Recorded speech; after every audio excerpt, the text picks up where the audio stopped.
আসসালামু আলাইকুম। আজ 25শে মহররম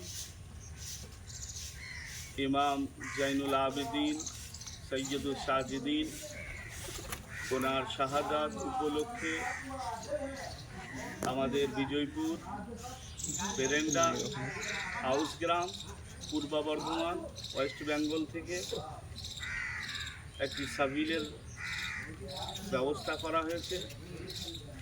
সমস্ত মমিনাতকে এই বার্তায় মেসেজ দেওয়ার জন্য যে আজকে সেই 25শে মহররম, যে 25শে মহররমে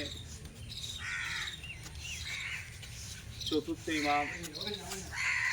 ইমাম জাইনুল আবেদিন আলাইহিস সালামের সেই মর্মান্তিক শাহাদাতের দিন। সেই শাহাদাতকে স্মরণ করে আমরা বিজয়পুর হাউসগ্রাম পূর্ব বর্ধমান জেলা থেকে সেই দিনকে স্মরণ করে আজকে একটা ছোট্ট সাবিলের ব্যবস্থা করেছি। সকলকে শোক সংবেদনা জানাই। আসসালামু আলাইকুম।